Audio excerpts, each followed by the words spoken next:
फल्यो, बोडी फल्यो। ल हेर्नुहोस् त कस्तो राम्रो बोडी फलिरहेको छ।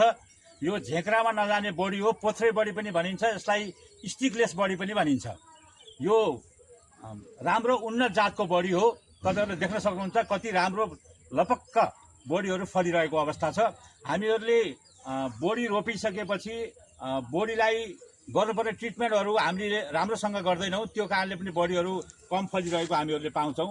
बोडी रोपिसकेपछि बोडी उम्रिँदै गर्दा बोडी चाहिँ 2-3 पातको भइसकेपछि हामीहरूले सबभन्दा पहिला किरा नियन्त्रण गर्नुपर्ने हुन्छ। जस्तो फागुनदेखि हामीहरूले बोडी रोप्न सुरु गर्छौँ भने बोडी उम्रिसकेपछि सबैभन्दा पहिले एउटा खपटी किरा, जुन रातो किरा छ, जसले पात काट्न सुरु गर्छ, सँगसँगै लार्भाहरू पनि देखा पर्न सक्छन्।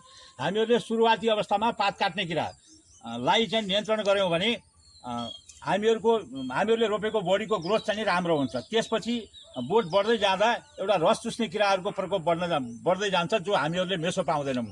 जस्तो रस चुस्ने किरा हाम्रो बोटमा, हाम्रो बोडीहरूमा लगाइसकेपछि त्यसको लक्षण कस्तो हुन्छ भन्दाखेरि पातहरू खुम्चिँदै जान्छ, मन्टाहरू बटारिँदै जान्छ।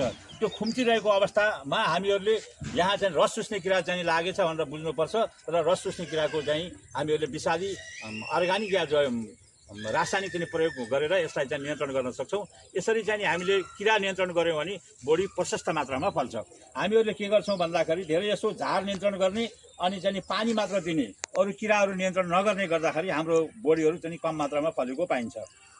बोडीले पानी कम सहन्छ। हामी गर्मी सिजनको बाली हो यो बोडी, यति धेरै गर्मी छ भनेर बार हामीहरूले धेरै मात्रामा पानी दिइरहँदा बोडीहरू जरा कुहेर, बोडीहरूको फेद कुहेर बोडीहरू झपक्क मर्ने गरेको पनि गुनासाहरू धेरै आइरहेका छन्।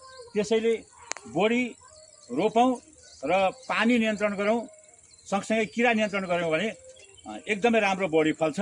र बोडी हामीले रोप्दै गर्दा सबैभन्दा पहिला बोडी मात्रै भनेर भएन, बोडी चाहिँ उन्नत जातको एकदम राम्रो खालको हुनु पर्यो। बोडीको बिउ किन्दै गर्दा हामीहरूले चाहिँ कन्जुसाइ गर्नु भएन।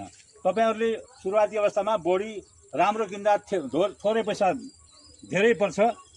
सुरुमा तपाईलाई महँगो लागे पनि पछि यसले उत्पादन राम्रो दिन्छ। त्यसकारणले उन्नत जातको राम्रो खालको बोडीको बिउ रोपौँ र सँगसँगै किरा नियन्त्रणसँगै हामीहरूले घरमा बोडी फलाउँ।